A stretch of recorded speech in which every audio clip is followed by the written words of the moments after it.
Bismillahirrahmanirrahim. Assalamualaikum warahmatullahi wabarakatuh. Innal hamdalillah nahmaduhu wa nasta'inuhu wa nastaghfiruh wa na'udzu billahi min syururi anfusina wa sayyiati a'malina. May yahdihillahu fala mudhillalah wa may yudlil fala hadiyalah. Asyhadu an la ilaha illallah wahdahu la syarikalah wa asyhadu anna Muhammadan abduhu wa rasuluhu la nabiyya ba'dah. Amma ba'd. Alhamdulillah, segala puji hanya milik Allah, Tuhan semesta alam, berkat limpahan nikmat dan karunia-Nya. Alhamdulillah, di malam hari ini kita kembali dipertemukan oleh Allah Subhanahu wa taala. Waalaikumsalam warahmatullahi wabarakatuh. Salawat dan salam tercurah limpah kepada junjungan kita Nabi besar Muhammad sallallahu alaihi wasallam, pada keluarganya, kepada para sahabatnya, dan juga kepada kita selaku umat yang tetap istiqomah hingga akhir zaman nanti. Bapak jemaah yang dimuliakan Allah Subhanahu wa taala, alhamdulillah di malam hari ini di kajian kita yang setiap malam Jumat kita bisa kembali setelah 2 minggu lalu kita bahas materi yang memang sampai saat ini ya masih terus panas gitu ya, dalam artian masih terus menjadi pembahasan di mana-mana terkait dengan Gaza. Dan alhamdulillah di malam hari ini mangga Pak. Di malam hari ini kita melanjutkan kembali kajian kita ya. Di pertemuan sebelumnya kita sudah bahas tentang memahami hukum syara ya.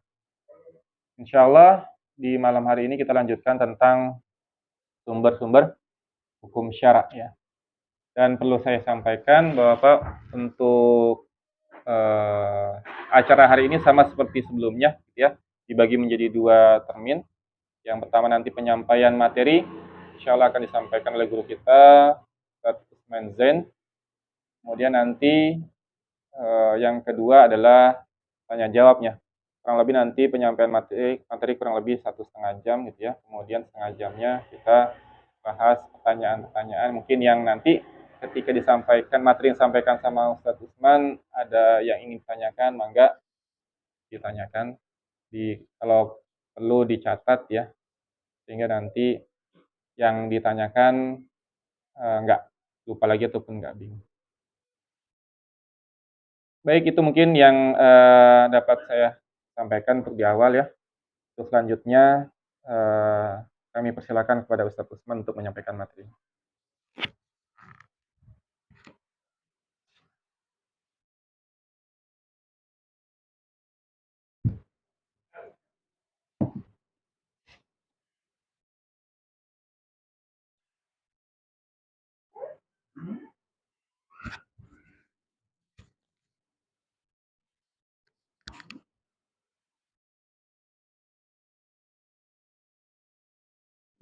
Bismillahirrahmanirrahim. Assalamualaikum warahmatullahi wabarakatuh. Waalaikumsalam warahmatullahi wabarakatuh. Alhamdulillahilladzi arsala rasulahu bil huda wa dinil haqq liyudhhirahu 'ala dini kullih wa kafa billahi shahidan. Asyhadu an la ilaha illallah wa asyhadu anna Muhammadan abduhu wa rasuluh. La nabiyya wa la rasula ba'dah. Allahumma salli wa sallim wa barik ala sayyidina wa habibina wa syafi'ina wa maulana Muhammad. Allahumma salli wa sallim wa barik ala sayyidina wa habibina wa syafi'ina wa maulana wa sallim wa radiyallahu tabaraka anhu sahabat Rasulullah. Amin ya Allah ya rabbal alamin. Hadratul kiram rahimakumullah. Alhamdulillah kita kembali bermuajahah, kembali dengan apa ya, seperti hari yang kemarin. Ada majelis jadwal dengan tenang, dengan khusyuk, dengan nikmat yang telah Allah karuniakan.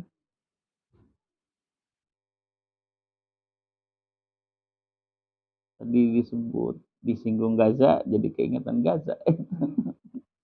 Harusnya hari ini saudara kita itu menghirup udara yang tidak terdengar ledakan. Ngikutin? Ya, harusnya hari ini tidak ada ledakan. Per jam 10 pagi tadi selama 4 hari harusnya tidak ada ledakan. Tapi seperti yang sudah disampaikan oleh junjungan kita dan dijelaskan sifat-sifat kaum Yahudi di dalam Al-Quran, mereka itu selalu berkhianat. Hari ini tetap dibombardir. Terakhir saya cek, saya ikutin ya, hanya bisa ngikutin sekarang, hanya bisa mengikuti, tetap terjadi itu pembantaian, tetap terjadi pemboman. Jadi mau sampai kapan? Mau bagaimana? Ini menunjukkan ya watak yang telah dijelaskan dalam Al-Quran. Mereka itu senantiasa berkhianat atas apa yang sudah disepakati. Sekarang doang tidak, sejak dari zamannya Rasul ya turun temurun. Kalau kemarin ada pertanyaannya, jadi yang harus dibenci itu Zionisnya apa Yahudinya? Hah? Zionisnya. Nah, ada di grup itu lagi rada rame juga itu. Zionis itu apa sih? Gitu ya. Zionis itu apa sih? Ini harus hadir di sini ya. Ya kita nggak selesai, bukan nggak selesai. Memang butuh duduk untuk membicarakan hal itu. Di Zionis itu faham, ya, sebuah faham Zionis itu. Kalau Yahudi itu berarti dia bisa berarti keturunan, ya, biasa disebut dengan Bani Israel, atau juga sebuah keyakinan berdasarkan keturunan gitu. Punya kitab, ya, kitabnya apa? Kita nyebutnya Taurat, mereka nyebutnya Torah. Ya. Tapi mereka punya pegangan lain, apa? Talmud. Talmud yang isinya bukan luar biasa, sangat menganehkan sekali. Apa ya kalimatnya? Kenapa? Iya, kalau di Talmud itu kan disebutkan bahwasanya Yesus itu dibakar di neraka. Di Talmud itu. Nah, kita tidak membahas itu. Cuman tadi langsung keingetan itu, jadi ya, kita mah enak di sinilah. Tapi saudara kita di sana masih begitu. Sampai suatu hari yang dijanjikan oleh Allah pasti akan dibebaskan. Dan tidak akan dibebaskan kalau tidak ada yang membebaskannya, gitu kan? Apakah ujug-ujug tiba-tiba? Tidak. Jadi harus dibebaskan. Siapa yang akan membebaskannya? Tentaranya kaum muslimin. Sudah ada belum tentaranya? Sudah ada belum tentaranya? Yang akan membebaskan Al-Aqsa yang dikabarkan oleh Kanjeng Rasul itu? Sudah dikabarkan kan? Al-Quds pasti dibebaskan. Oleh siapa? Oleh tentaranya kaum muslimin, ya. Tentaranya kaum muslimin. Sekarang sudah ada belum tentaranya? Nah, ini dia. Antara fakta dengan maklumat itu harus sinkron. Kan kita udah bahas itu ya.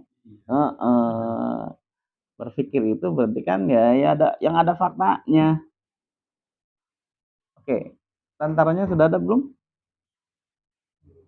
Sudah. Tentaranya sudah ada. Emang di setiap negeri muslim nggak ada tentaranya? Ada nggak? Ya ada itu loh. Ya itu tentara yang itu yang akan membebaskan itu. Tentara yang kita lihat sekarang, yang mereka itu memang berstatus sebagai ahlul quwah, pemegang kekuasaan, pemegang kekuatan. Siapa? Ya tentara. Gitu. Ada nggak sekarang? Ya ada, banyak.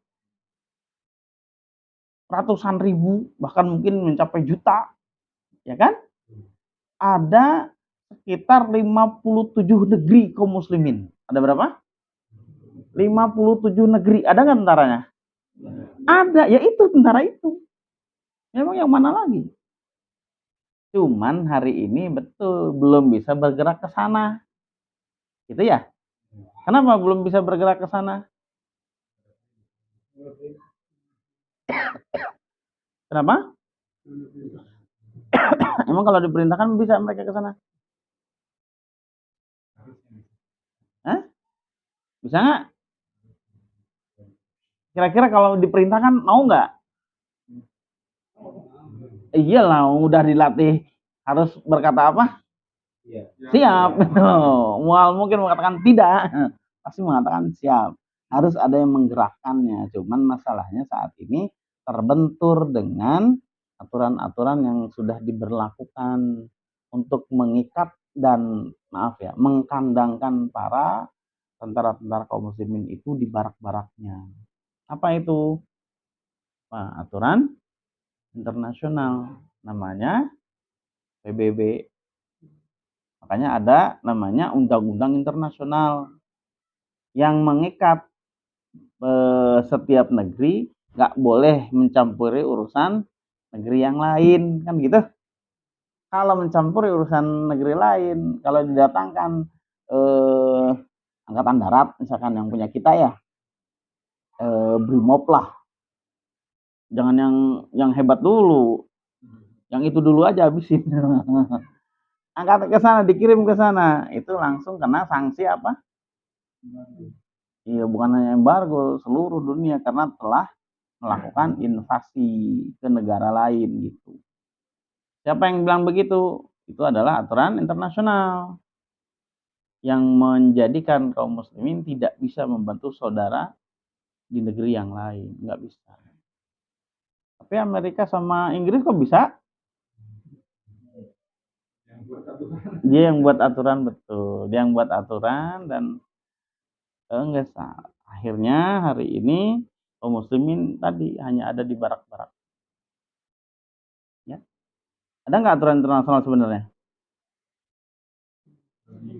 Ada nggak aturan internasional sebenarnya? Kemarin-kemarin ada, hari ini nggak ada. Mana bukti nggak ada? Dalam aturan internasional, tempat yang tidak boleh dibom itu adalah rumah ibadah, rumah sakit, sekolah, orang yang sipil. Tapi faktanya sekarang, ya udah, berarti kan sudah tidak ada aturan internasional itu, ya, ya kan? Berarti boleh nggak sebenarnya datang ke sana? Boleh, cuman masalahnya sekarang kembali, berani nggak? Ternyata tidak, karena sudah tersekat gitu. Nah, tinggal menunggu, bukan hanya menunggu, berikutnya itu kan keadaan itu akan pasti. Makanya sudah dikabarkan oleh baginda Rasul bahwasanya Al-Quds itu akan dibebaskan. Jadi solusinya ya harus dibebaskan dari luar. Nanti kita bahas itu lagi. Kita lanjutkan materi kita ya. Lanjutkan materi kita. Kemarin sudah sampai?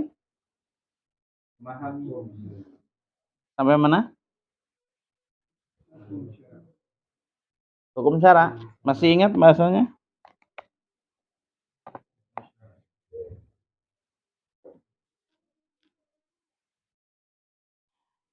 Baik, kita terlebih dahulu berdoa bersama. Bismillahirrahmanirrahim. Allahumma inna nas'aluka ilman nafi'an wa amalan mutaqabbalan wa rizqan tayyiban. Allahumma inna na'udzubika min ilmin la yanfa'u wa qalbin la yakhsha'u wa du'ain la yusma'u wa amalin la yurfa'u raditu billahi rabba wa bil islami dina wa bi muhammadin nabiyya wa rasula rabbana zidna ilman warzuqna fahman birahmatika ya arhamar rahimin. Ini Allah Rabbil Alamin. Hadiratul kiram rahimakumullah, kita lanjutkan materi kita, materi tentang kalau di dalam kitab Nizamul Islam itu pembahasan kemarin adalah al-hukmu syar'iyyu, hukum syara. Sudah selesai kan? Maksudnya secara umum sudah selesai. Apa itu yang dimaksud dengan hukum syara? Apa?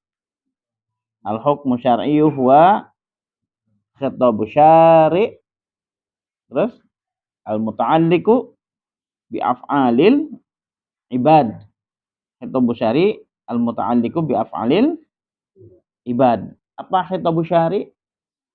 Seruan. Asyari' membuat hukum. Al-muta'alliq berkaitan. Kemarin apa? Yang berkaitan itu, yang gambaran kita apa? Rantai. Rantai apa? Rantai apa? Ya samakan dulu persepsinya. Rantai apa dulu ini? Yang gede sekalian lah. Rantai kapal. Udah.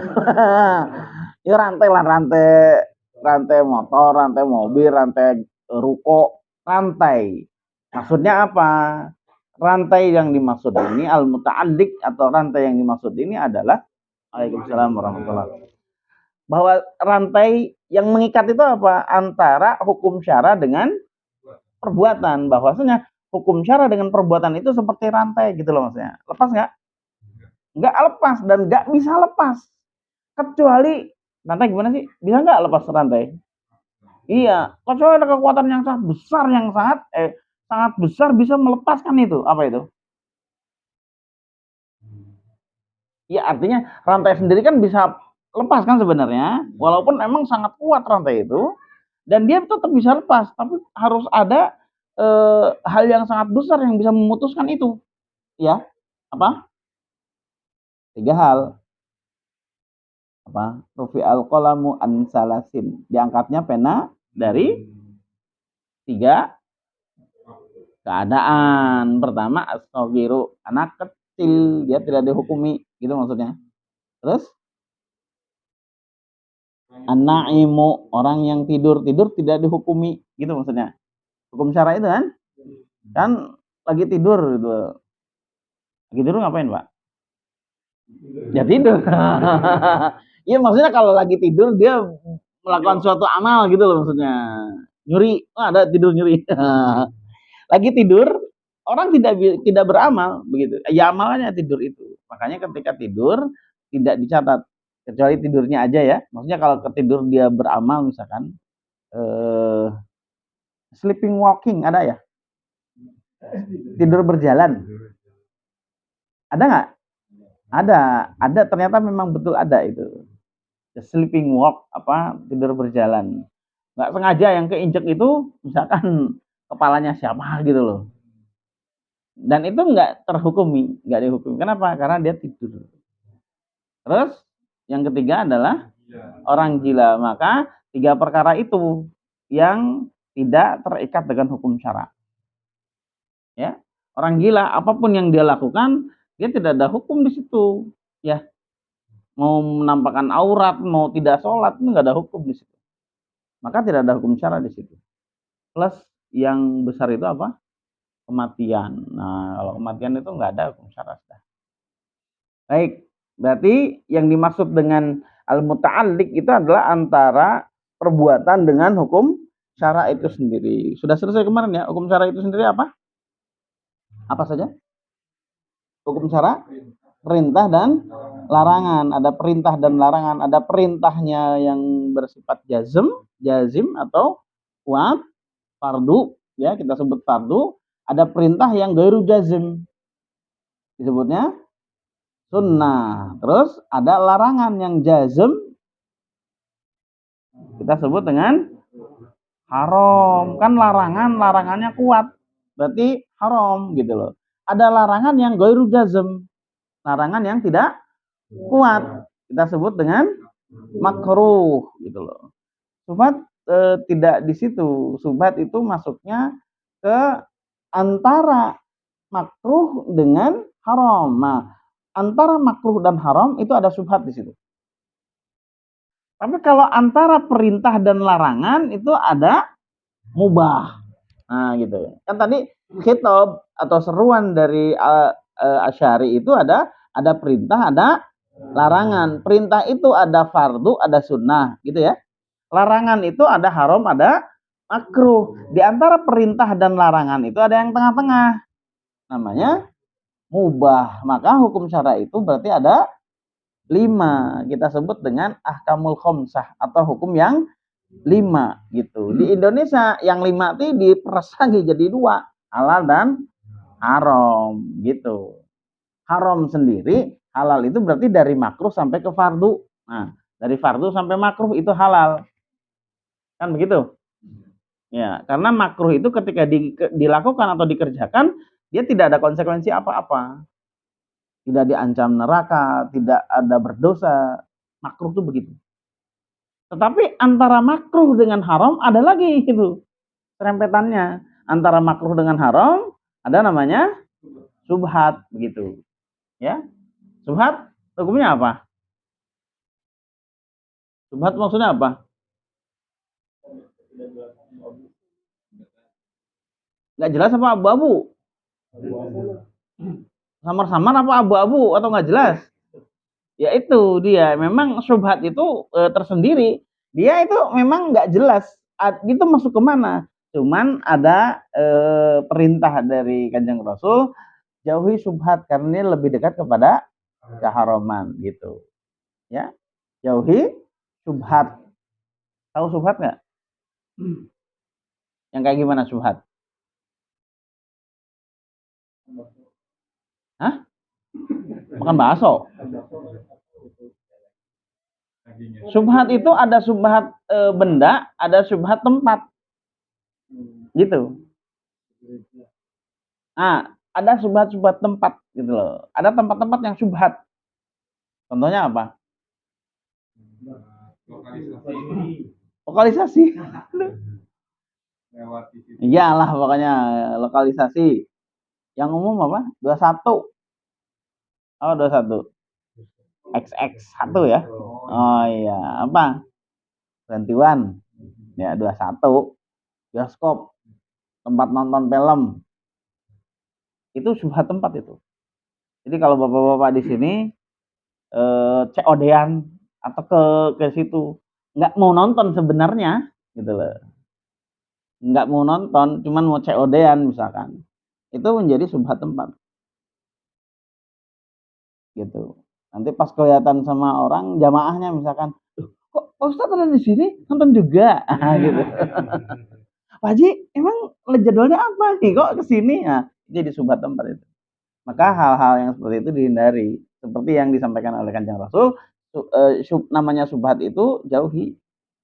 Karena dia lebih dekat kepada keharaman. Karena kebanyakan orang yang ada di situ, kebanyakan itu ada campur baur, ada ikhtilaf. Bukan ikhtilaf ya, ikhtilat. Ikhtilat itu campur baur. Mungkin nanti pas ziyadah ya, kita ada tambahan, nama materinya adalah Nizamul Istima'i fil Islam. Nah itu insya Allah ya. Insya Allah kapan-kapan, entah kapan, mudah-mudahan bisa sampai. Baik, yang jelas hari ini kita pahami bahwasanya hukum syara itu ada 5. Fardu, sunnah, mubah, makruh, dan haram. Itu 5. Itu hukum syara. Yang dari Allah serukan itu hanya ada 5 itu. Jadi kita semua dalam perbuatan ini, dalam hal melakukan perbuatan pasti terikat dengan ini. Nah, maksudnya saya gambarkan bagaikan rantai itu antara perbuatan dengan hukum syara gitu. nggak bisa lepas. Artinya seluruh perbuatan itu terikat dengan hukum syara. Makanya ada kaidah usul fikih. Sudah ya kemarin. Kaidah usul fikih itu ada dua yang berkaitan dengan pembahasan hukum syara. Yang pertama adalah kaidah usul fikih mengenai benda, dan satu lagi kaidah usul fikih mengenai perbuatan. Dua itu ya yang menjadi tanda petik landasan atau modal kita memahami hukum syara. Ada yang hafal? Kaidah usul fikih yang tentang benda. Al aslu fil asya ibahatun malam yarid dalilu tahrim, begitu. Al aslu, ayo, al aslu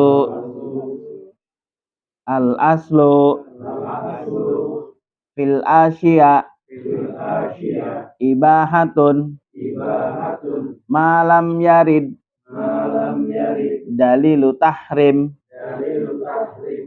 Hafal? Ini tumpang sekali langsung hafal. Dilihat lagi aja. Al aslu fil asya ibahatun malam yarid dalilu tahrim. Hukum asal sebuah benda itu mubah. Hukum asal sebuah benda mubah. Malam yarid dalilu tahrim. Selama tidak ada dalil yang mengharamkannya. Begitu. Itu kaidah usul fikih tentang benda. Gimana kita memahami hal itu? Berarti seluruh benda yang ada di jagat ini hukumnya mubah, hukum asalnya mubah. Gitu. Selama tidak ada dalil yang mengharamkan benda itu. Berarti yang mengharamkan suatu benda adalah dalil. Betul. Jadi kalau nanya, ini apa hukumnya? Haram. Harusnya yang mengharamkan itu adalah dalil. Begitu. Kalau tidak ada dalil yang mengharamkan, berarti itu hukumnya mubah, tetap kepada hukum asalnya, gitu.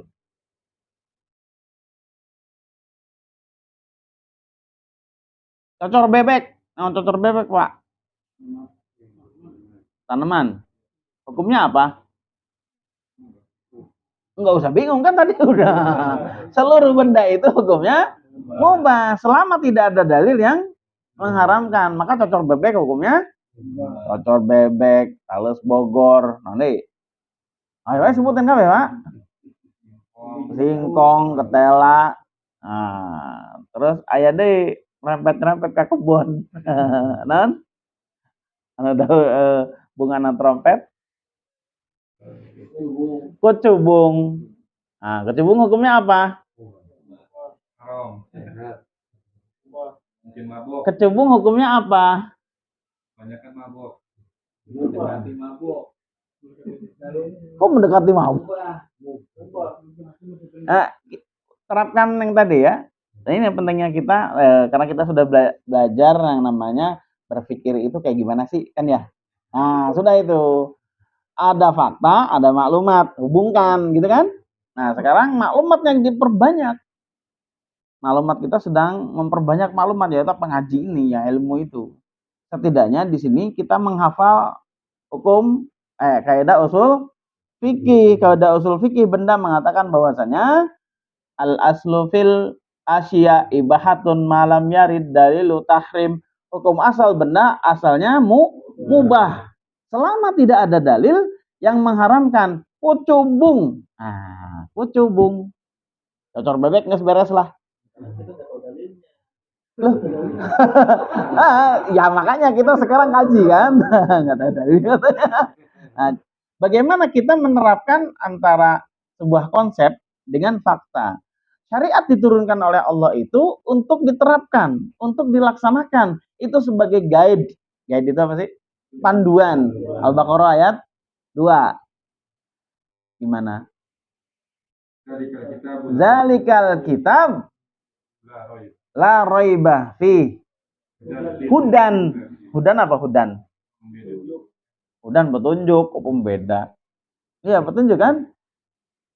Semarang 300 km.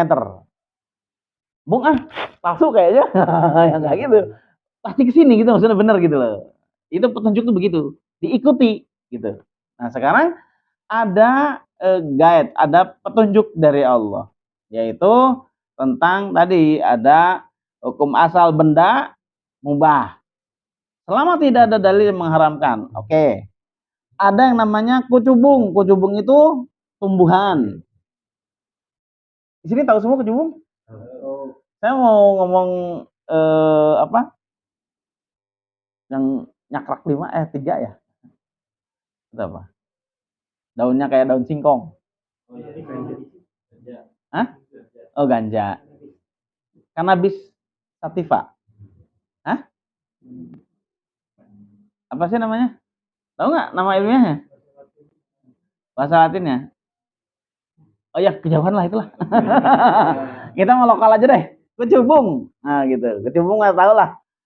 Kecubung tahu. Kecubung itu adalah tumbuhan yang sama dengan cocor bebek. Ya kan? Dengan singkong. Tumbuhan juga.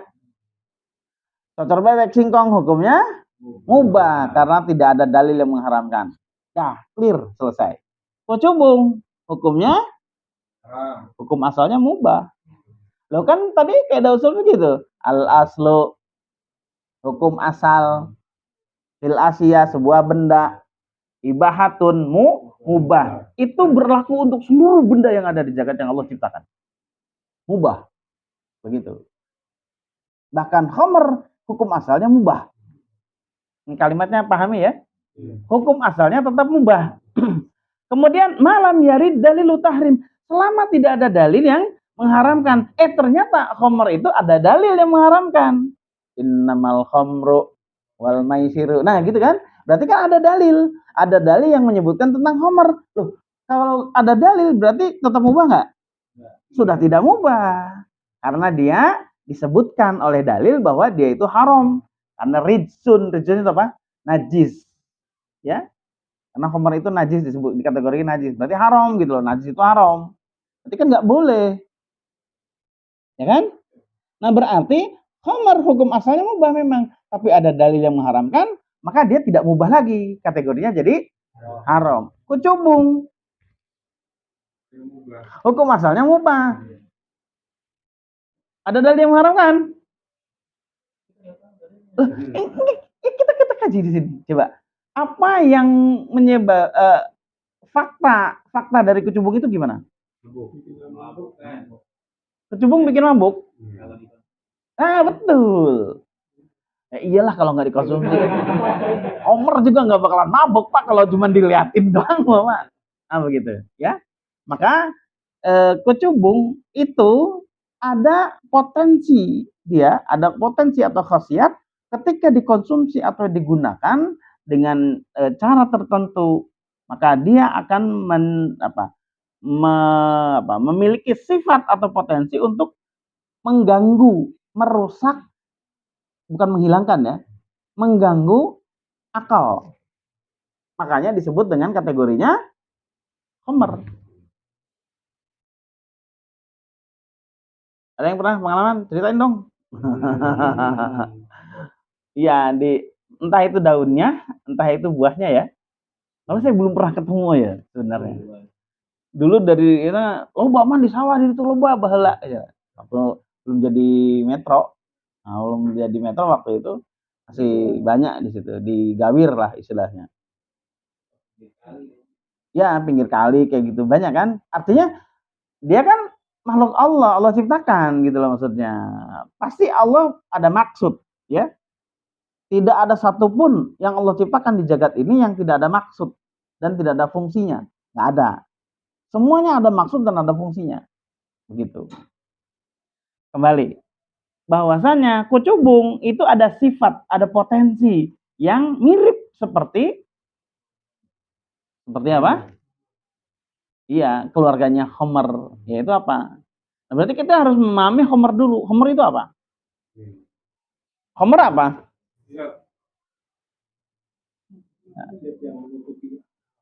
Bukan zat yang menutupi akal. Khamr itu bukan benda. Sifat, betul. Khamr itu bukan benda. Makanya khamr itu seakar. Kata khamr itu satu akar dengan kata khimar. Betul kan? Khamr dengan khimar itu satu akar. Khimar tahu khimar? Yudnina alaihinna bihumurihinna. Akan gitu ya? Pakai penutup bagi para wanita yang mukminat. Ketika dia keluar rumah atau bertemu dengan yang bukan mahram, maka dia harus menggunakan khimar. Khimar itu apa? Penutup. Nah, itu khimar tuh gini ya. Nah, itu khimar ini. Yang menutupi kepala. Oh, aurat sih. Oh iya, memang itu termasuk aurat. Kenapa? Karena kategorinya apa? Hadisnya siapa? Bukan Ikrimah ya? Siapa? Dari keluarga Rasul juga. Bahwasanya tidak halal bagi seorang wanita ketika dia sudah haid menampakkan auratnya illa haza wa haza. Berarti yang disebut oleh Rasul haza wa haza ini halal. Selainnya haram, gitu maksudnya. Berarti rambut haram. Haram untuk ditampakkan kepada siapa? Kepada selain mahram. Dan ketika dia keluar rumah. Ketika dia keluar rumah, maka haram untuk tampak pada masyarakat ini dan ini. Loh, kalau nggak ada masyarakat boleh nggak? Nggak boleh tetap. Itu keluar rumah. Gitu. Karena itu keluar rumah. Kan apa? Perintahnya jelas. Ketika dia keluar rumah. Nanti itu rincinya di pembahasan Nizamul Istima'i fil Islam. Insya Allah dirinci di sana ya. Sekarang penarikannya adalah untuk tadi aja. Untuk ke khomer itu. Ya. Bahwasanya ada kewajiban khomer, himar pada wanita. Himar itu apa? Himar adalah penutup. Bahasa orang dia mah tiung. Yang tiung tuh Pak. Tiung gitu loh. Penutup begini kan. Nah, maka karena khomer itu seakar dengan himar, himar itu memiliki sifat yang sama, yaitu apa? Dia menutupi akal. Akalnya hilang nggak? Nggak, tapi dia tertutupi. Nah, khomer itu sifatnya menutupi akal, mengganggu akal dan menutupi akal, menjadikan muskir dan muftir. Nah, begitu. Itu khomer namanya. Apa yang memiliki sifat khomer? Bisa apa? Alkohol, apa itunya rumusnya? C2H5OH. Aja kita ngerti kayak. Enggak, ini menambah fakta bahwa nanti kan ada pembahasan sampai rinci ke situ. Gitu.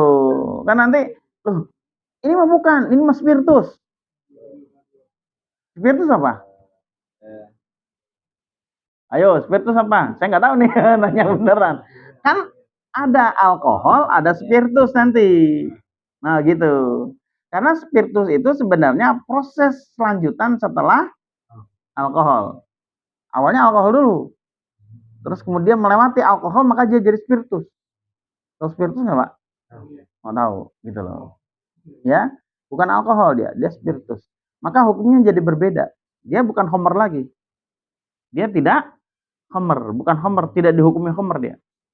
Dihukuminya apa? Oh, mubah. Spiritus dihukuminya racun. Karena sifatnya jadi berbeda. Spiritus itu ketika dikonsumsi bukan mabok, mati atau buta. Dua itu. Maka dalilnya bukan dalil homer.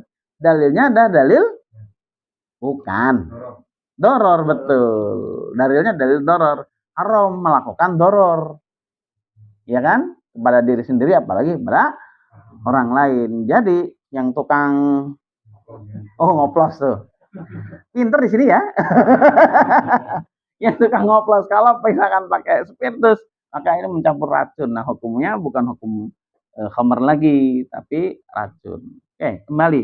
Penarikan dalilnya bahwasanya khamar itu seperti ini, ya. Satu akar dengan khimar, maka dia menutupi akal. Setiap yang menutupi akal terhukumi najis. Maka kalau najis berarti haram. Maka kucubung terkategori iya, memiliki sifat khamar gitu. Maka tidak boleh dikonsumsi. Kalau dikonsumsi dia akan betul begitu. Mabok. Kalau nggak mabok, kan cuma seloki doang. Kuat gue kalau seloki mah gitu. Najis banyaknya haram, maka sedikitnya haram. Begitu. Ya. Maka bukan karena makanya perintah syaranya itu atau larangannya itu bukan mabok tidak mabok. Ya, kalimatnya tuh pelarangannya itu bukan karena dia menyebabkan mabok, enggak, bukan begitu. Ya, karena dia khamr. Khamr itu rijsun itu najis. Najis, banyaknya najis, sedikitnya pun najis. Hukumnya tetap haram gitu. Jadi nggak ada hubungannya. Kuat gue mas Loki. Jadi nggak mabok itu, enggak, bukan. Tetap najis. Tetap haram.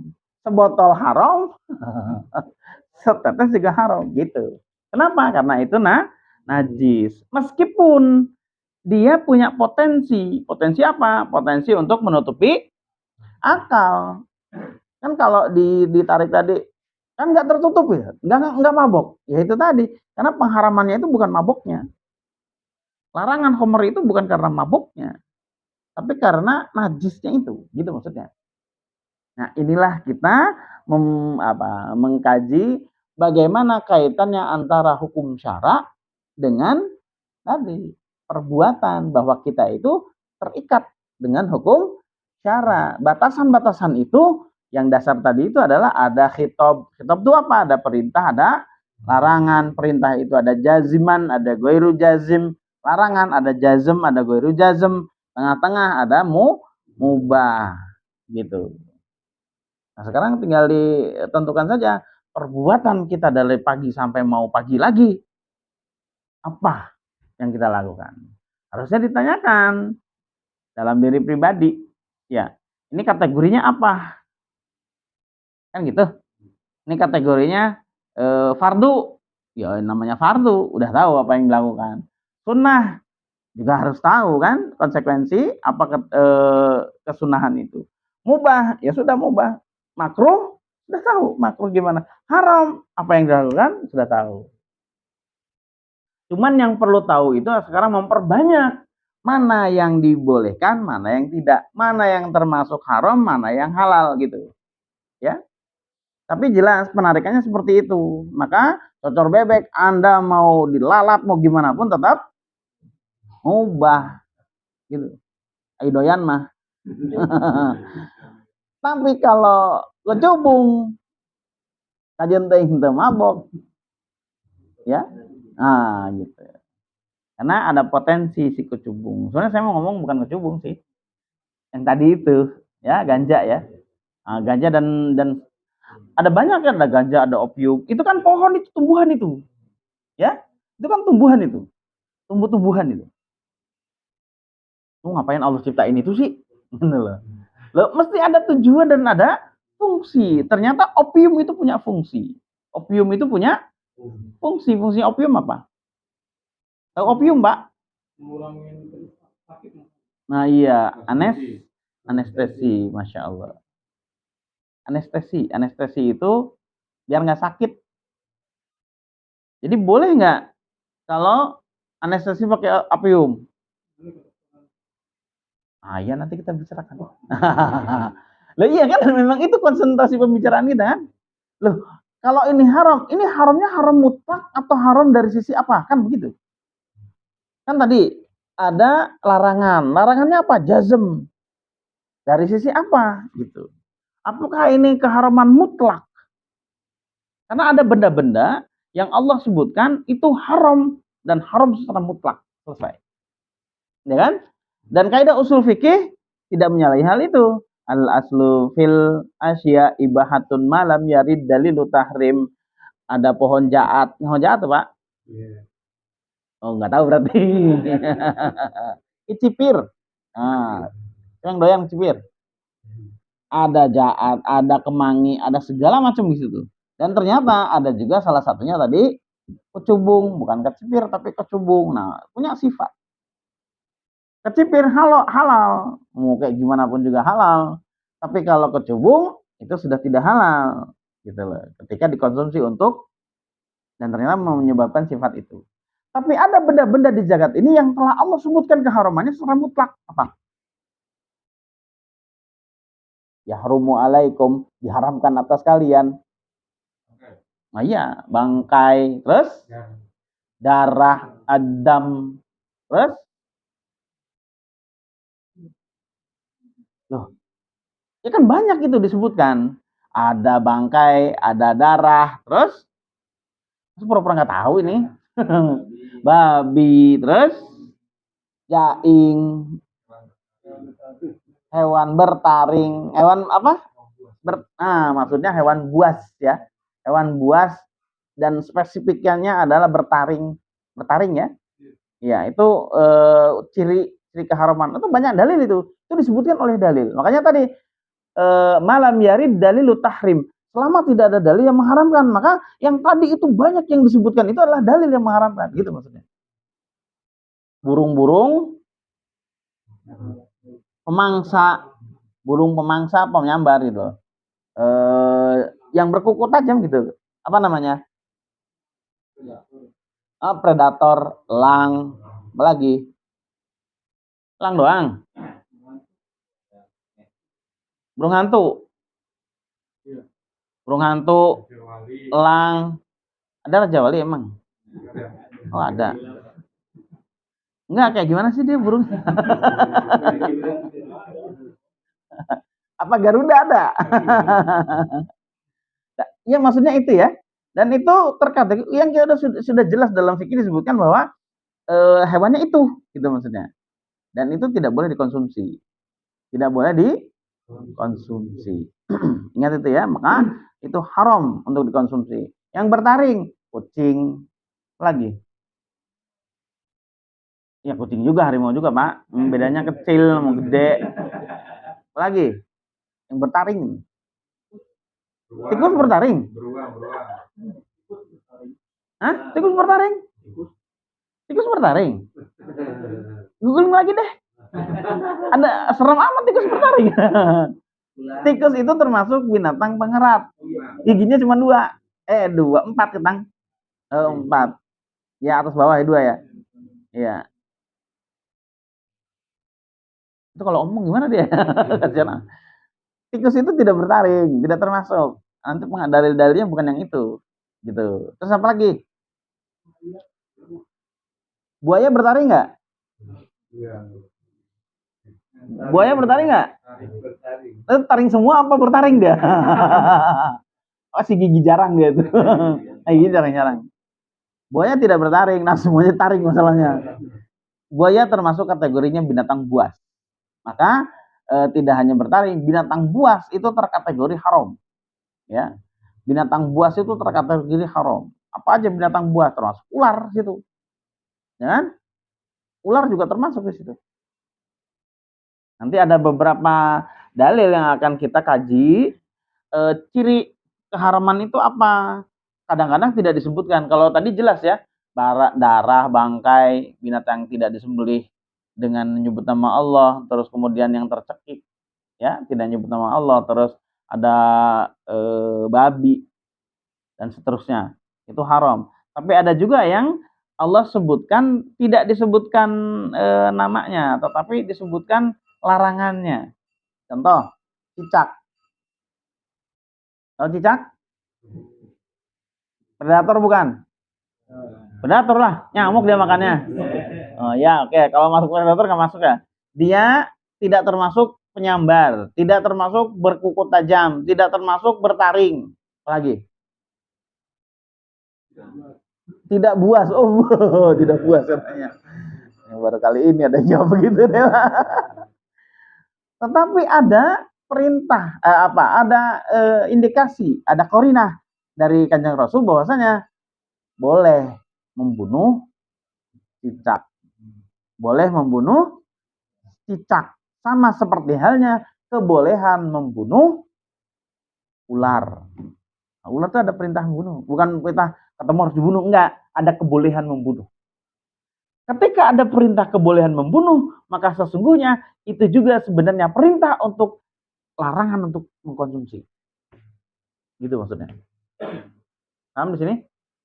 Jadi kalau cicak dibunuh boleh dia. Das. Sebenarnya kalau kita istimbat di dalamnya bahwasanya ketika ada kebolehan membunuh untuk binatang seperti itu, maka ada larangan untuk mengkonsumsi. Emang ada yang doyang di sini? 9. Maunya yang gede apa? Apa? Toke. Itu ada kebolehan membunuh, maka ada keharaman mengkonsumsi. Paham di sini? Maka itu jadi hukumnya haram. Gitu. Ya. Tidak ada larangan maksudnya secara teks gitu ya. Bahwasanya Allah mengharamkan cicak, enggak begitu. Nah, makanya kita mengambilnya qarinah atau indikasinya seperti itu. Ya. Ada kebolehan membunuh, maka sebenarnya sesungguhnya adalah keharaman untuk mengkonsumsi. Ular juga begitu. Ular juga ada kebolehan membunuhnya, maka sebenarnya adalah larangan untuk mengkonsumsi. Inilah hukum syara. Kita terikat. Ya? Paham, Bapak? Tambahan satu lagi. Kalau ada kebolehan membunuh, kemudian larangan untuk mengkonsumsi, maka sesungguhnya itu juga larangan untuk memanfaatkan. Larangan apa? Memanfaatkan. Termasuk memanfaatkan di dalamnya adalah jual beli. Kalau penguatan dalilnya beda lagi. Nah, makanya urut nih satu-satu nih. Ya.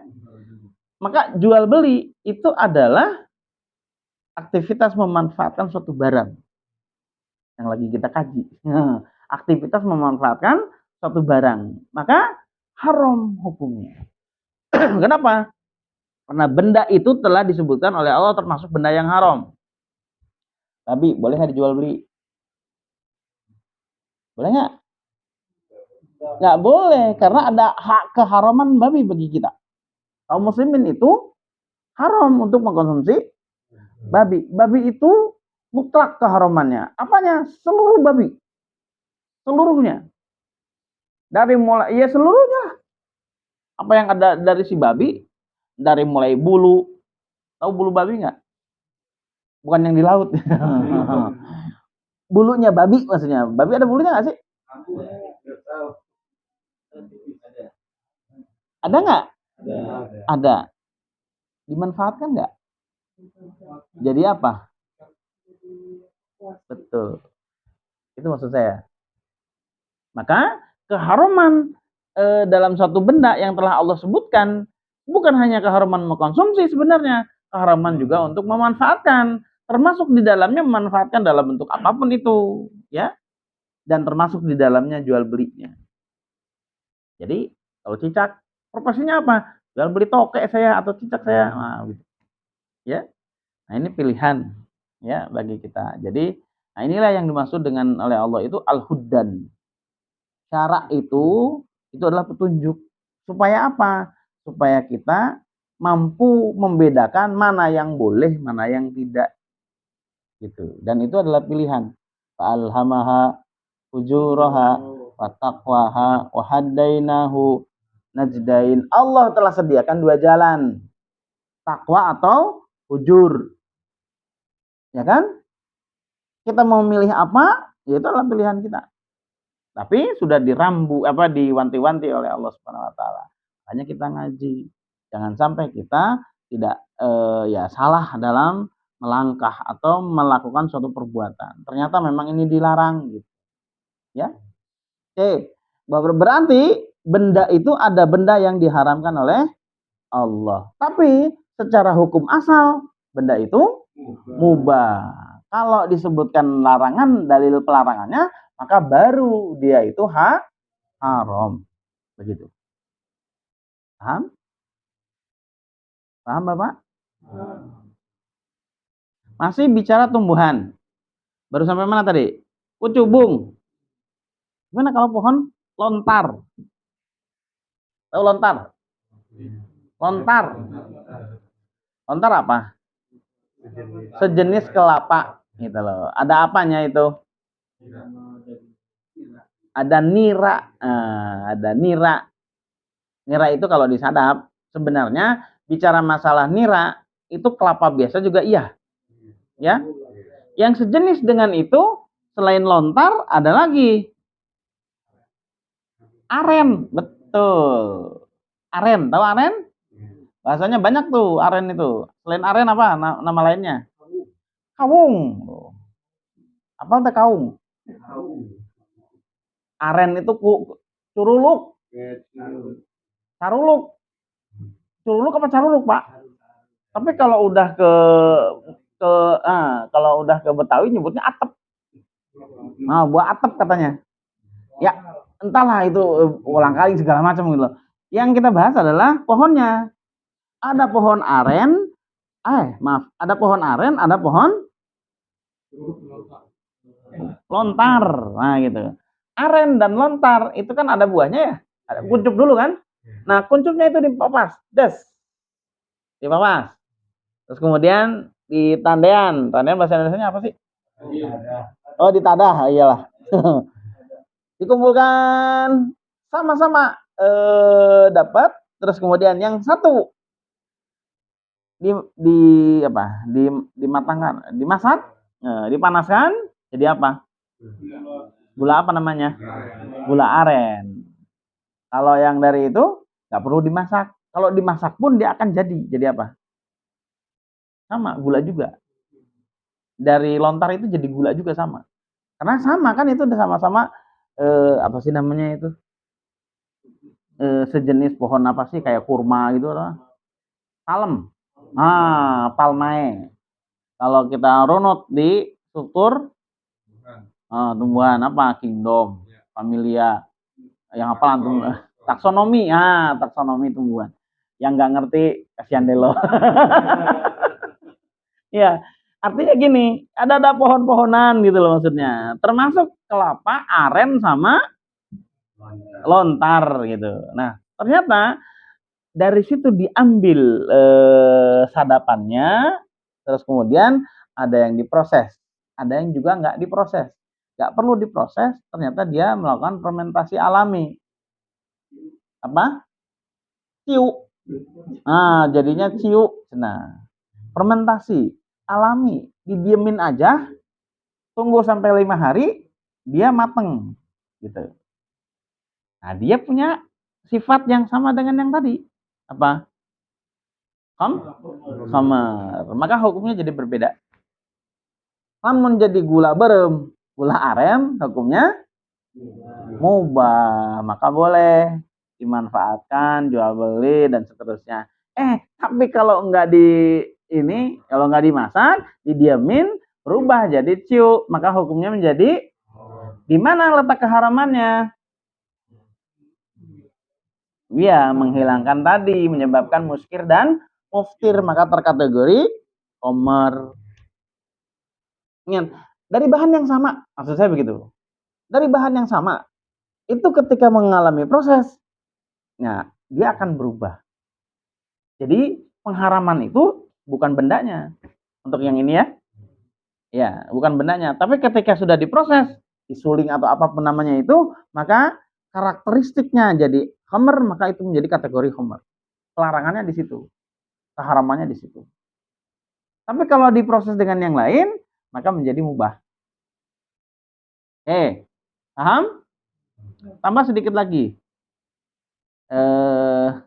Kolang-kaling tenan tadi teh. Pohonnya teh. Aren. Kawung. Nah, kawung. Tahu kawung kan? Kawung itu ternyata ada yang dimanfaatkan dia nak. Apa? Injuk. Oke lah, injuk. Injuk mah nggak dikonsumsi, Pak. Bukan kolang-kalingnya. Dalamnya. Dagingnya. Bukan. Yang bisa di dalam. Hatinya kalau di kampung misalnya. Oh, hati pelepah. Dalamnya pohon, di pohonnya. Oh, dalaman pohonnya. Oh, sagu. Kan kering ya? Iya, tapi sebelum disadap. Sebelum disadap. Bukan sagu yang bicara saya maksud, Pak.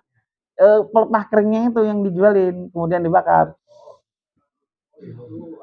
Kaul. Oh, itu kaul itu namanya. Yang udah modern mah pakainya apa? Cuman ini penarikan bahwasanya dari pohon yang sama, dari benda yang sama, itu diambil bagian pohon itu, kemudian menjadi lain rokok disebut kaung tetap. Daun kaung, nah betul, daun kaung. Pernah lihat Pak? Ini kolot baheula ya mah ya. Yang sekarang udah pernah nggak ada Pak? Mirip kulit jagung. Nah, yang begitu ya. Nah, kalau seingat saya kakek saya dulu, kakek dari ibu. Nah, itu ngudutnya itu. Namanya daun kaung. Ya, intinya sih kan itu benda kan? Tetap itu sebuah benda. Terus kemudian dipakai. Nah, sekarang ngudut lah bahasanya. Apa hukumnya?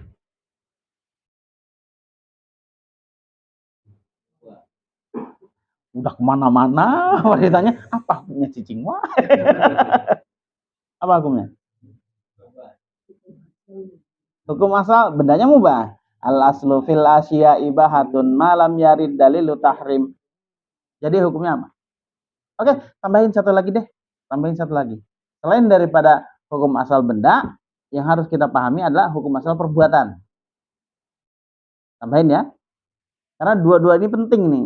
Untuk pembahasan hukum syara, kita memahami hukum asal benda dan hukum asal perbuatan. Hukum asal apa? Perbuatan. Al aslu fil af'al taqayyadu bi hukmi syar'i. Al aslu hukum asal hukum asal fil af'al dari sebuah perbuatan taqayyad tetap terikat tiga rantai tadi bi hukmi syar'i kepada hukum syara. Hukum syara kita bahas ada berapa? Ada 5. Ada 5 Pak hukum syara itu. Fardu, sunnah, mubah, makruh dan haram. Ya. Fardu, sunnah, mubah, makruh dan haram. Mengenai turunan kita nanti dulu deh. Turunannya kayak subhat tadi dan seterusnya. Nanti juga kita akan bicara hal-hal yang derivatnya atau turunannya atau tafri dari itu semua. Al aslu fil af'al taqayyadu bi hukmi syar'i. Hukum asal perbuatan itu terikat dengan hukum syara. Terikat dengan hukum syara. Ini satu paket bahasannya. Menyadap, nira. Nira apa? Iya tadi ya. Menyadap. Perbuatan bukan? Perbuatan. Apa hukumnya? Terikat dengan hukum syara. Iya, betul. Yang mana ya? Fardu, sunnah, mubah, makruh dan haram. Yang mana? Mubah. Oke. Mubah ya. Tapi ini nafkah saya. Oh, jadi fardu nantinya. Karena itu nafkah gitu loh. Dan seterusnya ya. Maksudnya saya ingin bahasan ini komprehensif gitu loh. Ya. Tadi mengenai dari buah daun kaung tadi, bendanya kan sudah jelas. Bendanya daun kaung.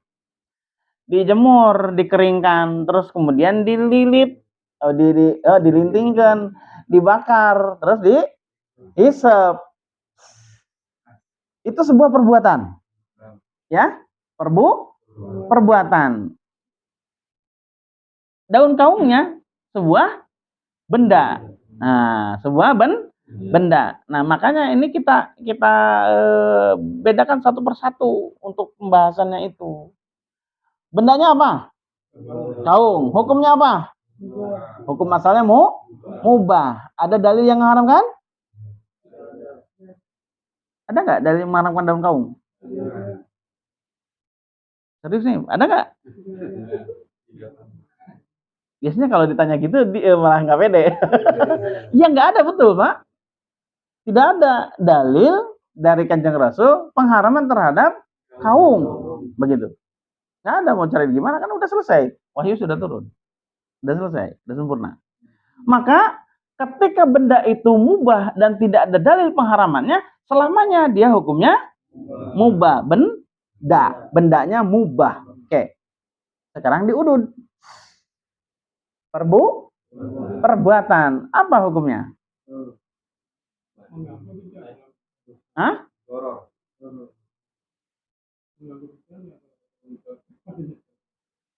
Ini Bapak jelasin apa nanya sih Pak?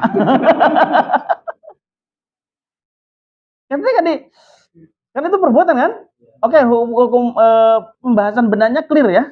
Clear lah, itu mubah, selesai itu. Itu cara menentukannya itu begitu. Maksudnya cara kita mengistinbat suatu hukum itu begitu. Makanya ketika ditanya kok ngaung sih? Maksudnya kaung. Kalau rokok kan ngerokok jadinya. Mau ke sana bahasannya, Pak. Iya kan supaya terbangun dulu ini konstruksi berpikirnya, ya. Maka daun kaung ketika selamanya mubah karena tidak ada dalil pengharaman. Dan perbuatannya apa perbuatannya? Iya, ngerokok. Termasuk ke dalam mana? Kan al aslu fil af'al taqayyadu bi hukmi syar'i. Hukmi syar'i itu mana? Fardhu, sunnah, mubah, makruh dan haram. Coba masuknya kemana? Masuknya kemana? Masuknya kemana? Oke, kalau jawab makruh, apa dalil kemakruhannya? Iya kan, tadi kan sesuatu itu kan kita tidak menentukan. Yang menentukan itu Rabb kita, pencipta kita. Itu yang disebut dengan hudan. Sudah lengkap itu. Sudah lengkap itu. Nanti kita belum masuk ke sumber hukum syara'nya. Nggak apa-apa ya. Tuntaskan dulu ini aja. Kalau makruh, apa dalil kemakruhannya? Makruh itu kan disebutkan oleh Allah. Suatu perbuatan yang Allah tidak suka. Tapi tidak ada konsekuensi dosa. Nah, itu makruh namanya. Jadi makruh itu disebutkan oleh dalil. Makruh itu disebutkan oleh dalil. Jadi bukan kita, oh makruh nih, kayaknya makruh sih. Saya lebih senang itu makruh, gitu, nggak gitu. Itu namanya asumsi, ya. Makanya yang bagus itu adalah berhujjah. Ya ada dasar, ada dalil, bisa bilangnya dalil. Dalil itu ada hujjah ya. Kalau orang akademisi bilangnya ada data, gitu. Kalau orang ngaji bilangnya ada dalil. Ada dalil itu hujjah. Oke. Apa hukumnya? Eta maksudna. Hukumna naon, Pak Haji? Pak Haji ini. Ngerokoknya itu hukumnya apa dari 5 itu? Fardhu, sunnah, mubah, makruh, haram. Masuk mana?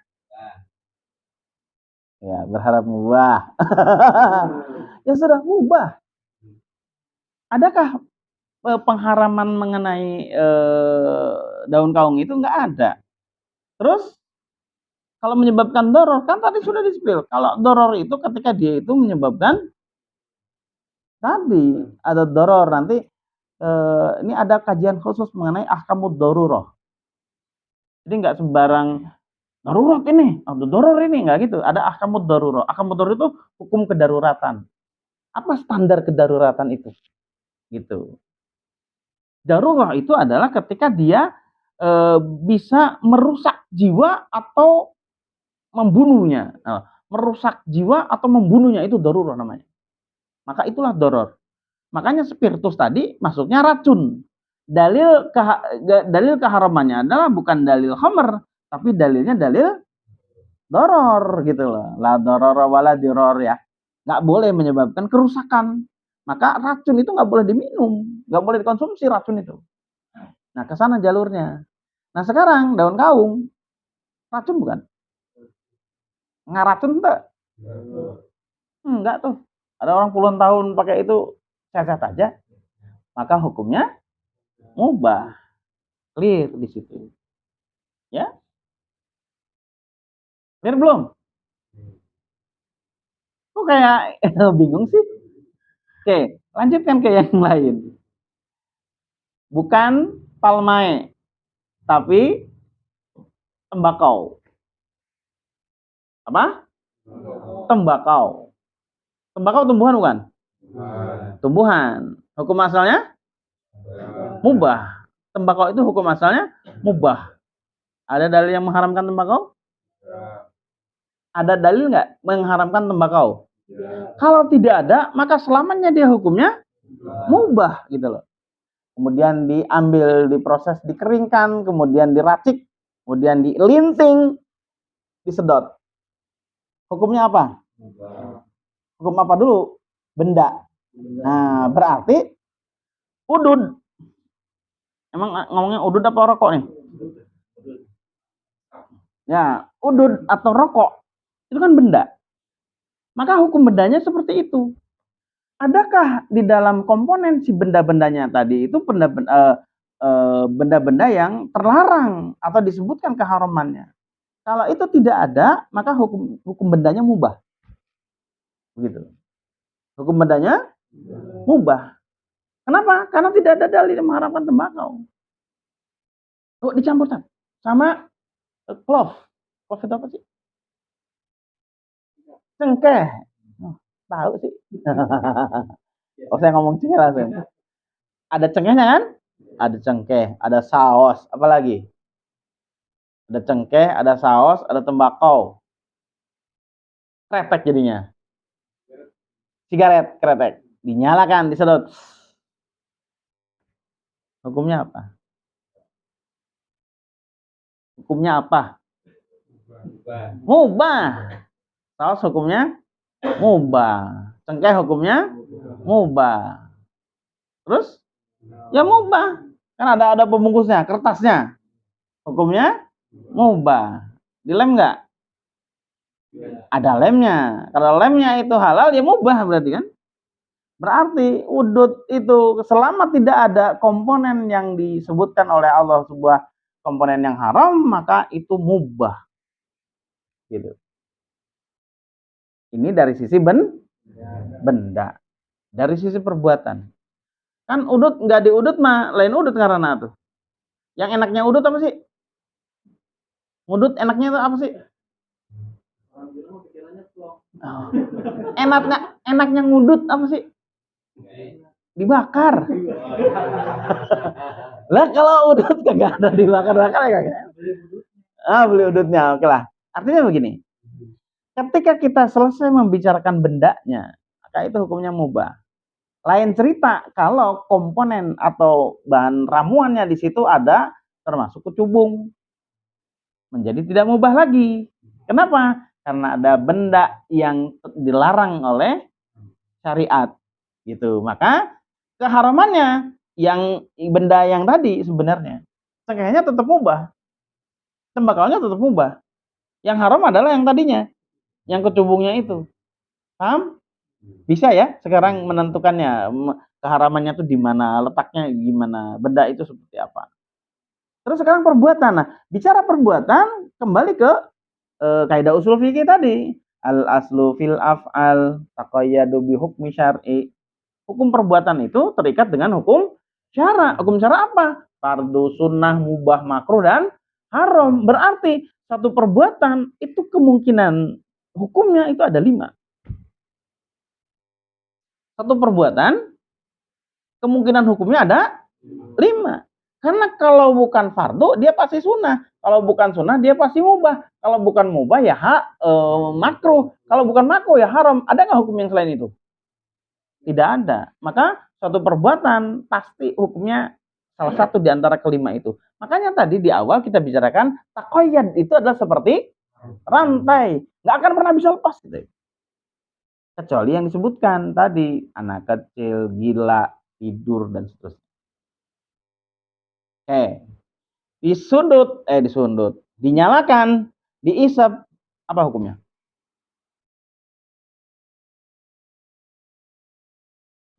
Pak, hukumnya apa Pak? Mubah Pak. Coba, kan kalau ngudut itu berarti perbuatan. Kemungkinan hukumnya ada berapa? Ada 5. Jadi hukumnya apa? Sebelum masuk. Kan itu perbuatan. Perbuatan itu terikat dengan hukum syara. Hukum syara ada berapa? Ada 5. Maka setiap perbuatan itu kemungkinan hukumnya 1 di antara 5. Gitu. Jadi ngudut hukumnya terikat hukum syara. Terikat dengan hukum syara. Karena belum tentu mubah, Pak. Kan ada 5 kemungkinan. Ya? Ada berapa? 5 kemungkinan, gitu loh. Ya mungkin Bapak habis makan sendirian di dapur, langsung mubah, Pak, itu. Ya kan? Sendiri. Kan nggak ada masalah kan? Nggak ada yang protes, nggak ada yang ini, paling istri doang. Nggak protes juga. Nah, kita yang cari uang, gitu ya. Dan seterusnya. Tapi ketika Bapak itu masuk ke angkot misalkan. Di angkot ada orang lain. antri di puskesmas, di poli misalkan. Lama banget antrinya nih, ngudut dulu dia. Terikat dengan hukum syara. Hukum syara ada berapa? Ada 5. Fardu, sunnah, mubah, makruh, dan haram. Belum tentu mubah lagi. Orang sekitar, Pak, jangan, ini adalah saya asma, Pak. Asma stadium 4. Maka wudhu pada saat itu di samping orang yang asma, hukumnya tidak lagi mubah. Itu. Ya? Apa hukumnya? Betul, terikat dengan hukum syara. Bisa jadi haram, gitu loh. Bisa jadi makruh. Ketika mengganggu saudaranya yang lain, maka makruh itu. Tapi ketika sesama ahli hisab, mubah, gitu loh maksudnya. Ngumpul sesama ahli hisabnya gitu loh. Kagak ada yang keganggu, malah seneng ditemenin, gitu loh. Maka mubah hukumnya. Tapi kalau ada yang terganggu dalam arti terzolimi, ya, maka tidak mubah lagi. Gitu. Jadi hukum perbuatan itu terikat dengan hukum syara. Hukum syara itu fardu, sunnah, mubah, makruh, dan haram. Berarti ngudut ada kemungkinan.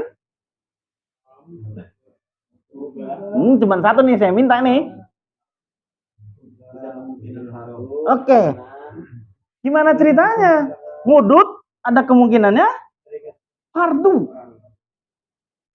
Mungkin nggak? Ngudut hukumnya fardu. Mungkin nggak ngudut hukumnya fardu? Secara kemungkinan ada, ya kan? Karena itu perbuatan. Perbuatan itu terlihat hukum syara. Hukum syara ada 5. Maka ada kemungkinan ngudut itu hukumnya fardu. Habis makan harus ngudut katanya. Fardu itu harus dilaksanakan, fardu itu, Pak. Nggak boleh ditinggalkan. Berarti kalau nggak ngudut mati. Itu fardu itu. Mungkin nggak begitu? Mungkin. Anda jarah ke Bangkalan. Udah 3 hari nggak tidur. Tapi emang biasanya ngudut. Kalau ngudut cenghar. Tahu cenghar nggak? Biar gitu loh. Kalau ngudut, maka pada saat itu di belakang kan banyak jamaahnya. Barangkali bareng jamaah maksudnya. Dia driver. Nggak ada yang bisa nyupir. Dia doang. Udah 3 hari nggak tidur misalkan. Nah iya, ini harus jalan ini. Dan pasti merah kan. Maka untuk keselamatan dan untuk apa, dia harus. Kalau memang itu ngopi, ya ngopi. Tapi ngopi nggak mempan saya. Harus ngudut ini, maka harus ngudut itu. Karena terkait dengan keselamatan jamaah. Paham? Oke, tambah satu lagi. Seorang qadhi. Qadhi itu apa? Qadhi itu kalau sekarang nyebutnya hakim. Pemutus perkara dalam peradilan. Dalam Islam itu ada namanya qadhi. Dalam Islam namanya apa? Qadhi. Qadhi itulah salah satu jabatan yang diamanahkan kepada seseorang untuk memutuskan perkara antara manusia dengan manusia yang lainnya. Gitu ya. Maka suatu ketika si qadhi emang dulunya tukang ngudut. Di pondoknya itu ya udah sama kiainya ngudut aja, maka terbentuklah dia. Kalau ngudut itu bisa tenang. Waduh. Bisa damai, tenang ini. Fokus. Ada satu perkara datang kepada dia harus diputuskan. Ternyata keputusannya antara hidup dan mati. Jadi ini anak ini dipenggal atau enggak nih ceritanya nih. Karena saking peliknya, masalah itu harus butuh konsentrasi penuh. Karena dia konsentrasinya hanya bisa dengan, maka wajib dia ngudut pada saat itu. Paham nggak kira-kira? Haram kalau tidak tinggalkan. Kenapa? Karena keputusan dia harus clear.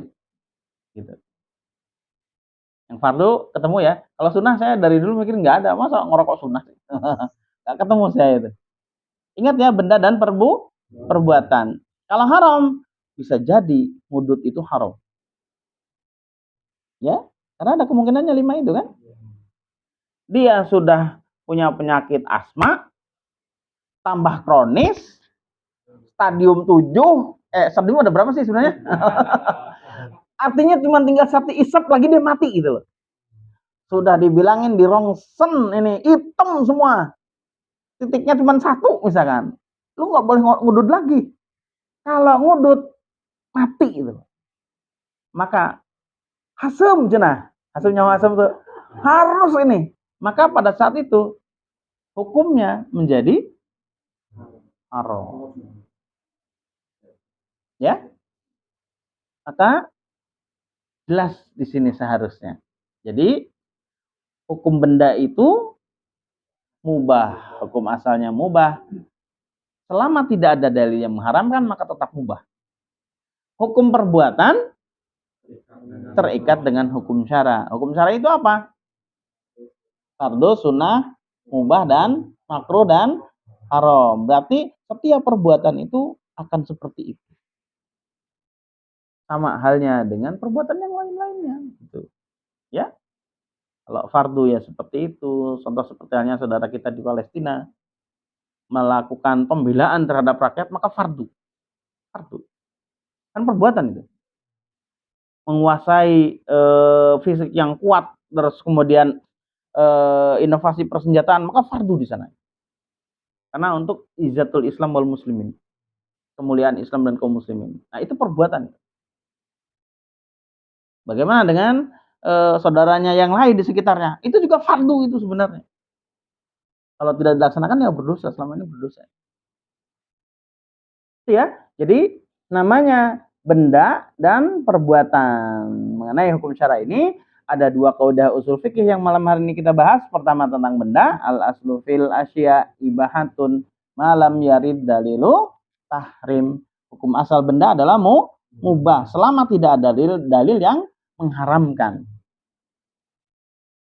Satu lagi, kaidah usul fikih tentang perbuatan, al aslu fil af'al taqayyadu bi hukmi syar'i. Hukum syar'i itu apa? Ada 5. Fardhu, sunnah, mubah, makruh dan haram. Begitu. Berarti selama hidup kita ini yang namanya kita hidup melakukan suatu perbuatan itu tidak lepas daripada hukum syara. Ya? Ini. Ini kan kacamata. Hukumnya apa? Mubah. Kalau pakai kacamata hukumnya? Betul. Nah, kalau gini nggak kelihatan. Maka tidak mubah lagi bagi saya. Ya, maka saya harus begini. Gitu maksudnya. Paham? Iya. Jadi seluruh perbuatan apapun itu. Ya. Yang namanya perbuatan yang kita lakukan selama kita hidup, maka kita terikat dengan hukum syara. Apapun itu perbuatannya. Salam, mengucapkan salam. Salam kan perbuatan. Menjawabnya? Nah iya, itu kan perbuatan. Begitu. Alhamdulillah. Mungkin itu untuk permasalahan sampai jam berapa? Ini udah 9:30 nih. Belum masuk bahasan ini. Oh iya, ini kan tambahannya kemarin. Harusnya kita membahas mengenai sumber hukum syara. Ya, Al-Fakir mau masuk ke sumber hukum syara, ini harus clear dulu, maksudnya begitu. Ya, sehingga kita ketika pulang ke rumah itu ada oleh-oleh. Dan ketika melakukan perbuatan, karena bertanya, ini gimana sih hukumnya? Kan gitu. Biasanya banyak nggak taunya, ya tanya. Gitu loh. Misalkan, ada tugas luar kota. Harus booster. Tahu booster nggak? Iya, itu hukumnya apa? Punya anak, disuruh vaksin imun, itu hukumnya apa? Dan seterusnya. Biasanya jadi pertanyaan lagi, aduh, wing RT deh, jangan. Ada PRT ya. Loh iya kan itu menjadi tanggung jawab kita. Kita kaum muslim, ya. Dan jangan parno juga. Oh, jangan-jangan haram, jangan-jangan. Ya enggak juga, sama kayak tadi. Harus jelas sorohan, harus jelas sesuatunya. Jangan pakai asumsi. Punten-punten saya kenapa bahas contoh yang langsung ke sana? Karena kebanyakan menggunakan asumsi. Karena tidak suka ngerokok langsung tembak. Haram, loh. Paling banter makruh. Padahal argumentasinya apa? Harusnya dibicarakan dulu. Bahannya apa atau bendanya gimana? Hukum benda bagaimana? Terus karena tidak suka bukan berarti menjustifikasi itu menjadi minimal makruh. Nggak bisa begitu juga. Karena yang memakruhkan, yang mengharamkan itu dalil, bukan asumsi. Begitu. Clear, Pak? Jelas? Jelas begitu. Maka hati-hati sekarang, seharusnya menjadi kita tambah hati-hati ya. Bagi para ahli hisab, ududer, ya silakan Anda melakukan itu. Teman tahu tempat, ini kan perbuatan. Ketika Anda sesama dengan habitat sih. Iya, sesama dengan gengnya, dengan itunya, aman gitu loh. Gak masalah. Makanya ada tempat khusus katanya kan ya, smoking area. Iya. Tapi kalau misalkan ada sebagiannya itu yang mungkin terganggu, apalagi dia sedang kehamilan dan segala macam, dan menempatkan tunda dulu atau tidak di situ. Itu maksudnya. Sehingga apa? Sehingga tidak ada kezaliman yang kita lakukan. Kenapa? Karena kalau ada kezaliman itu akan dibawa sampai nanti. Kan ini hudan kita tuh di situ. Ini pentingnya dan kita bersyukurnya kita tahu ini kan jadi begitu. Jangan-jangan kita menzolimi. Iya kalau dia ngomong, bagus kan? Maaf saya nggak suka. Nah, misalkan saya hamil nih, tapi hubungannya apa? Saya nggak suka kalau ada yang ngerokok, gitu misalkan. Kalau saya asma, dia ngomong misalkan. Coba kalau nggak ngomong, karena perbuatan kita yang kita nggak peduli itu, kemudian kita menzolimi. Parahnya lagi kita ketemu cuma sekali. Mau minta maaf, nggak ketemu orangnya, pasti ketemu di sana. Karena setiap kezoliman itu pasti akan ada perhitungannya di sana. Di sana nggak bisa minta maaf. Di sana akan dibayar. Dengan apa? Dengan apa? Sholat. Betul. Hati-hati nih. Sayang-sayang kita ngumpulin pahala sholat. Karena mungkin kita karena ketidaktahuan ada banyak kezoliman, pahala sholat kita bisa jadi habis di sana. Karena di sana alat untuk saling mengurangi dan menutupi istilahnya apa ya? Alat tukarnya yaitu sholat. Karena kezaliman kita, kalau dia minta keadilan, kita harus berikan pahala sholat. Nggak punya pahala sholat, ya timpakan dosanya, kan begitu. Kan sayang, Pak. Kita udah ngumpulin pahala banyak-banyak di sini. Tapi kita amalan kita nggak tahu kalau ini ternyata zolim. Nggak tahu kalau ini ternyata haram. Ini cuannya gede ini. Jualan apa? Jualan tokek. Iya, kalau tokek udah tahu saya. Jualan tas misalkan. Ada yang jualan tas di sini? Gesper lah. Tahu gesper nggak? Sepatu lah. Itu pernah ada mahasiswa saya itu. Pernah saya kan ya beli sepatu. Bagus banget. Beliin sepatu.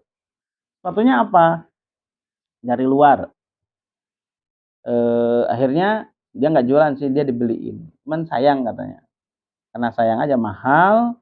Terus dia jadi sayang tuh maksudnya jadi senang dia maksudnya. Katanya, itu sepatunya bahannya apa? Kulit. Kulit apa? Kulit apa? Piton. Tahu piton nggak? Apa? Ular apa? Nah, kalau di sini sanca. Nah, sanca itu terkategori apa? Binatang buas. Tadi kita sudah tahu, binatang buas itu hukumnya apa? Haram. Haram untuk apa? Dimakan dan dimanfaatkan. Termasuk di dalamnya adalah pemanfaatan dalam bentuk jual belinya atau pemanfaatan bendanya itu sendiri. Kan rugi. Udah kita beli mahal-mahal, hukumnya haram. Gitu. Sayang istri, pah beliin atau pah kayak tetangga sono, apaan tas yang 20 juta?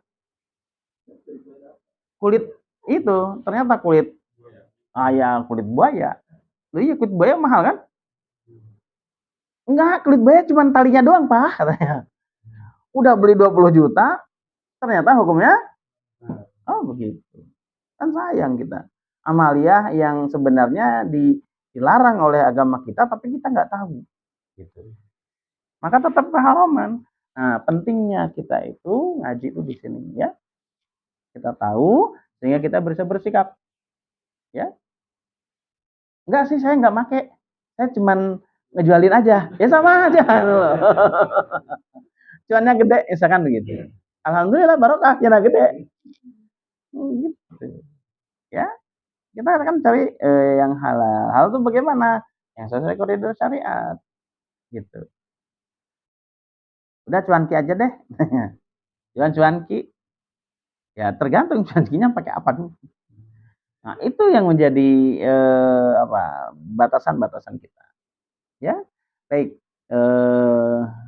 Tambahan untuk materi hukum syara. Pertama adalah ada 2 kaidah usul fikih yang harus kita pahami. Yang pertama tentang benda, yang kedua tentang perbuatan. Dan setiap benda itu mubah. Selama tidak ada dalil yang mengharamkan, maka tetap mubah itu sampai ila yaumil akhir, sampai yaumil akhir mubah. Ya. Perbuatan terikat dengan hukum syara. Hukum syara itu apa? Ada 5. Fardu, sunnah, mubah, makruh, dan haram. Selamanya akan seperti itu. Begitu. Baik. Allah alam bisawab. Hadanallahu yakum ajmain. Assalamualaikum warahmatullahi wabarakatuh. Waalaikumsalam.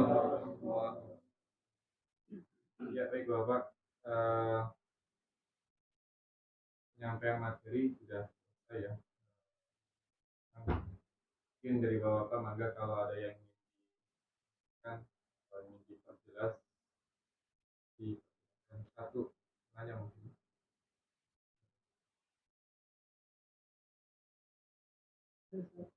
Enggak, ada.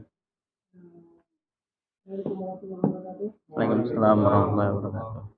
Terkait ini apa namanya di rokok itu kan ada keterangan dari dokter ya, artinya bisa menyebabkan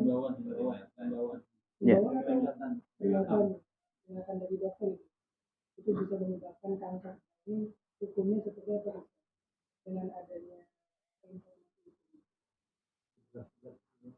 Ya.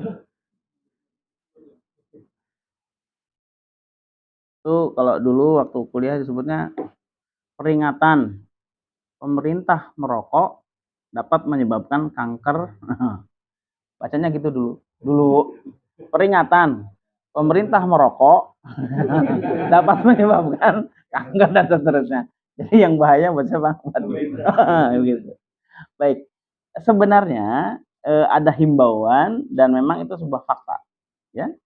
Fakta bahwasanya di dalam rokok itu ada yang namanya nikotin dan seterusnya ya, dan memang itu bisa memicu hal itu ya, karsinogen ya, ada mutasi genetik ya, karena karsinogen itu maka ada mutasi genetik jadi kanker, maksudnya gitu. Jadi kanker itu sebenarnya benda yang di sel tubuh kita juga sebenarnya, cuman terpapar oleh benda asing, kemudian dia itu jadi berubah. Yang tadinya mungkin daging, tapi jadi berubah, maka dia jadi menggerogoti. Nah itu kanker namanya. Ya, parahnya lagi dia hidup. Nah kanker itu kan hidup kan, dan dia menjalar dan seterusnya. Maka bisa jadi dari situ, dari rokok, bisa jadi. Tetapi ini namanya khasiat. Khasiat itu potensi. Otomatis begitu nggak? Otomatis begitu nggak? Kan pertanyaannya. Ini bukan mau ngebelain. Kita dudukkan perkaranya kan. Ketika ada tulisan di situ dapat menyebabkan ABCD. Ketika otomatis begitu nggak? Tidak. Berarti namanya potensi. Ya? Benar nggak? Oke, clear ya. Otomatis begitu nggak? Enggak. Itu potensi. Karena secara fakta ada banyak juga yang ternyata nggak ada masalah. Bahkan matinya malah keceruduk orang. Bukan karena itu gitu loh. Ya. Oke, Satu hal lagi, yang berpotensi itu ternyata bukan hanya ini, yang lain juga. Bahkan teh sendiri ada tein ya. Nah, tein juga ada potensi. Tein. Dan seterusnya. Ada yang lain-lainnya juga. Bahkan kantong kresek. Tahu kantong kresek? Yang warna hitam. Ada karsinogen. Lebih parahnya lagi, knalpot. Ekstrim kalau ini. Knalpot juga sama. Punya potensi itu. Ya. Dan seterusnya. Artinya, laku lihat. Betul, memang itu ada saran ABCD, tapi memang itu bukan menjadi sebuah kausalitas. Kausalitas itu sebab akibat. Jadi itu sebab akibat lapar. Kalau makan jadi, nah itu sebab akibat itu. Ada nggak lapar diliatin doang jadi kenyang? Nggak ada, harus dimakan baru kenyang. Itu sebab akibat, ya, sebab akibat. Nah, untuk yang potensi itu ternyata memang ada potensi. Jadi tetap hukumnya tetap mubah. Itu tidak menyatakan bahwasanya itu bentuk keharaman. Ada sebagian saudara kita yang menarik ke sana. Kalau kayak gitu, knalpot juga haram harusnya. Nggak boleh ada. Artinya begini. Al-Fakir ingin mendudukan bendanya sendiri, karena secara hukum bendanya mubah. Al-Fakir tidak menentukan keharaman bendanya. Kemanapun itu nggak ada. Maka selamanya dia menjadi mubah. Ya. Adapun perbuatan, nah perbuatan tadi kita sudah jelaskan. Perbuatan itu bukan hukum benda, tapi hukum perbuatan. Ya. Keharaman untuk aktivitas yang sama bukan berarti karena bendanya. Bukan karena bendanya. Kenapa? Karena keharaman itu harus dalil yang menyebutkannya. Begitu. Kalau asumsi, ya nanti ada asumsi lain. Maksudnya ada keadaan lain yang mengasumsikan. Gitu. Apa contohnya? Ada banyak hal sebenarnya yang terlalu ekstrim. Jadi keharaman suatu benda itu bukan asumsi, tapi dalil. Apalagi? Ya mungkin itu ya. Di sini Al-Fakir hanya ingin menghadirkan mendudukan porsi ketika kita menghukumi sesuatu. Ya. Ketika kita menghukumi sesuatu fair jadinya, benda ya benda, hukum benda. Perbuatan dia hukum perbuatan. Gitu. Walaupun pada akhirnya setelah tahu ini saya jadi nggak ngerokok. Artinya apa? Ini menempatkan, ya. Apakah dengan begini saya mengharamkan? Tidak, tetap mubah gitu loh. Oh benda ya, benda mubah ya mubah. Iya, perbuatan juga begitu. Perbuatan begitu. Cuman kalau Al-Fakir, ini pesan dari Kiai Anas bahwasanya, man, itu nggak ngerokok kan? Iya. Kalaupun masih ngerokok sendiri aja. Kalau depan jamaah, antum makruh katanya. Loh, gitu ya? Iya, itu dari sisi kalau ini pandangan beliau ya. Bukan berarti jadi hukum syara bagi semua, enggak. Nah, ini pandangan beliau. Pandangan beliau dan saya tajam sama beliau gitu loh maksudnya. Gitu. Jadi tetap saya memandang meskipun ada tadi ya, ada catatan bahwasanya ini menyebabkan ini tidak otomatis dia menjadi berubah hukum. Tidak. Karena hukum itu harus syara, harus dalil yang menentukan, bukan asumsi. Ya, paling itu ada 10 menit lagi, 9 menit kita karena sudah di flyernya hukum syara. Oleh-olehnya adalah begini. Oleh-oleh mengenai sumber hukum syara. Untuk membuka di pekan berikutnya. Kita sudah bicara masalah hukum syara'nya, ya. Kemudian apalagi yang harus kita kaji di pembahasan ini? Sumbernya harus kita kaji. bahwasanya hukum syara itu pasti ada sumbernya, ya, pasti ada sumbernya. Sumber yang mana yang menjadi rujukan kita menjadikan itu adalah sebagai sumber hukum syara. Nah, ternyata sumber hukum syara itu ada dua. Sumber hukum syara ada dua. Sebenarnya ada satu sih. Oh iya, pada akhirnya satu. Yaitu apa? Wahyu. Intinya gitu. Sumber hukum syara adalah wahyu. Udah selesai di situ. Ya. Oke, deh satu deh. Sumber hukum syara apa? Wahyu. Hanya saja dari wahyu itu ada dua. Ada dua, ya dibagi dua lah istilah. Yang pertama adalah wahyu dalam bentuk lafzi. Bentuk apa? Lafzi atau lafaz. Ada wahyu dalam bentuk makna. Sumber hukum syara adalah wahyu. Sumber hukum syara itu bersumber dari wahyu. Ya. Karena ada yang bukan dari wahyu. Ada wahyu. Nanti kita bicara dalam Al-Qur'an, ya. Ada hukum itu ada bersumber dari wahyu, ada yang berupa dari al-hawa. Nanti bicara yang lain ya. Al-hawa itu apa? Nanti bicara masalah bagaimana mungkin ada hukum bukan dari wahyu, ada selain itu. Nah, yang menjadi fokus kita adalah hukum syara itu bersumbernya adalah dari wahyu. Dan wahyu itu ada wahyu dalam bentuk lafaz, lafzi atau lafaz. Ada wahyu dalam bentuk makna. Begitu. Dalam bentuk lafaz itu hanya ada satu. Apa? Al-Quran saja. Wahyu dalam bentuk lafaz itu hanya ada satu. Yaitu Al-Quran saja. Ada nggak yang lain? Nggak ada. Selainnya bentuknya makna. Al-Hadis itu wahyu dalam bentuk makna.